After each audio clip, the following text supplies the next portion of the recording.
Жұмыс тобы мүшелерінің айтуынша жұртшылықты мемлекеттен несие алу жолдары қызықтырады. Мәселен, бизнестің жол картасы 2020 бағдарламасына қатысу үшін ісін жаңадан бастағандар жеке кәсіпкер ретінде салық органдарында тіркеуде тұру керек.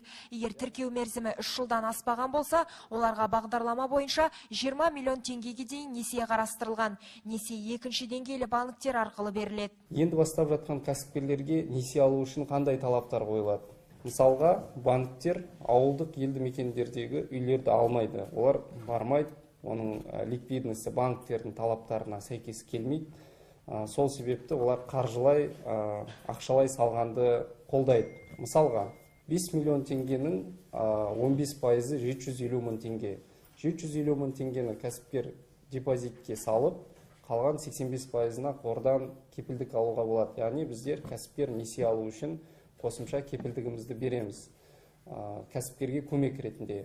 Айтып өтейік, биылдан бастап 2017-2021 жылдарға арналған агроөнеркәсіптік кешенді дамыту бағдарламасына өзгеріс енгізілген болатын. Енді кооперативтерге 50%-ға дейін субсидия берілмек. Биылдан бастап өздеріңіз білетін гектарлық субсидия полностью өзгерді, толығымен өзгерді. Енді өткен жылдай құсап, барлық дәнді дақылдар, мал азығы дақылдар немесе картоп көкөніске олай субсидия төленбейді. Биылдан бастап субсидия төленеді тек қана мал азығы дақылдарына, кормовыйға төленеді.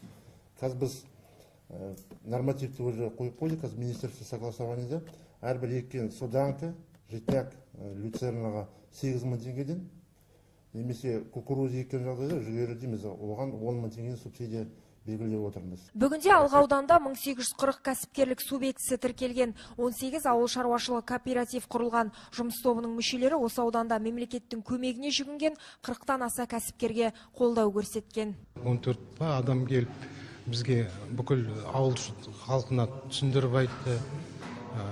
Фонд финансовой поддержки сельского хозяйства, агрокредитный корпорациядан ауыл шаруашылығы мамандары субсидия қанша ақша береді, қанша ақша не қылады малға.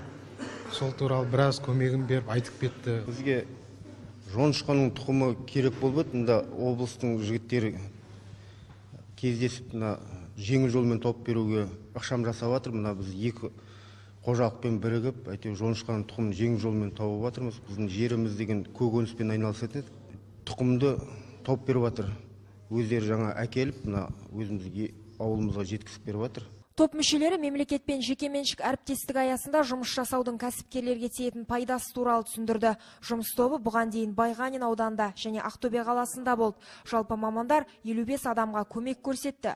1881 азаматтың кәсіпкерлікке қатысты өзекті сауалдарына жауап берді. Сондай 225 адам қатысқан арнайы бизнес тренинг ұйымдастырылып, 60 адамға сертификат табысталды. Алға ауданынан Жұлдыз Алмасқызы, Аманжол Айтмағамбетов, Қазақстан, Ақтөбе.